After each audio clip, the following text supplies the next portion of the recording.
یو ضعیف واقعا درته څوک د ولی بیان کې تسلیم وکړه وی خالق قادر دې په دې داسې کېدی شي هیڅ څه خبره ده حضرت شیخ عبدالقادر جیلانی رحمت اللہ علیہ حالاتو کی شان ورشاہ کشمیری رحمت اللہ علیہ فیض الباری شرح د بخاری کی پدا سے اجتماع کی تقریر کی غیر لوی متصرف انسان تصرفات باطنیه لره لوی انسان عالم و مډیر عجیب مای تفسیر روړ تفسیر جیلانی بنځ جل لري مطالعه مې کو په پویدم دومره علمی الفاظ لیکي داسې کارغه ناست دی لنډې جلسه شروع ده د بیان شروع کړي دي بیان ډیر بلیغ دی خلک سم برابر کړي دي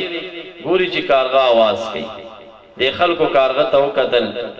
غصه و تراله قطع الله عنقك يا غراب یا کارغه دا سټ مات شاه زما جلسه کې خلل راوستا سټي پاغزه مات شلند را پرې وته مرش د مجلس خلک حیران چا بزر کې دا راغلی کنه چې دا ظلم دی ولی کارغه ته څه ګناه ده غریب په څه پوهیږي ته یې خیره کارغه ته وکړه مبارک تقریر خلاص کړي او بیا پاسې پیدا کارغه راوړی کارغه چې راوړه هغه سټه سره ور وسته دعا یې وکړه الله تعالی ته دعا وکړه کارغه ژوندې شو والو ته واپس لاړ هغه ځای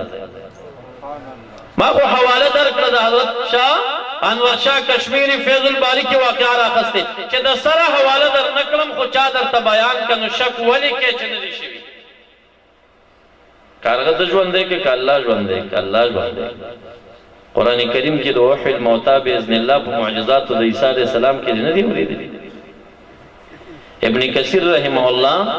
وکرامات الاولیاء باب د اتم جلد البدایه والنهایه کې چې کرامات ذکر کړي د رحمت للعالمین د زمانی او صحابي واقعه راخلي وای غزوه ته روان دي په هغه غزا کې یو ځای ته ورسېدا خري مرش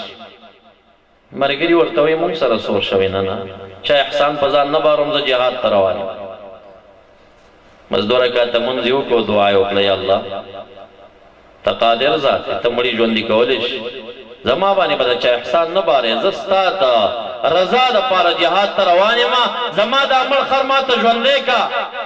ابن کثیر روایت ذکر کوي وی داخل هغه چې خورو کې سم کنه به پاسي کې وګونه سنډي به پاسي د وګونه سنډل او دې په سور شو دومره تیزو چې قافلې ته ورسېدا هغه حیران اراوی وای وی بیا یو منډی تلاړم حالت ساروی خرڅیدنو دې صاحب پکې دا خرڅولو په ډېر قیمت خرڅه نو ما ورته وی دا خو هغه خر دی چې الله تا ته مړې ژوندې کړی دی دا ولې خرڅه په ډېر قیمتي په منډی کې خرڅه د اولیاء او کراماتو کې د انبیاء او معجزاتو کې شک کول دا سړی د اهل سنت د عقیدې نه بس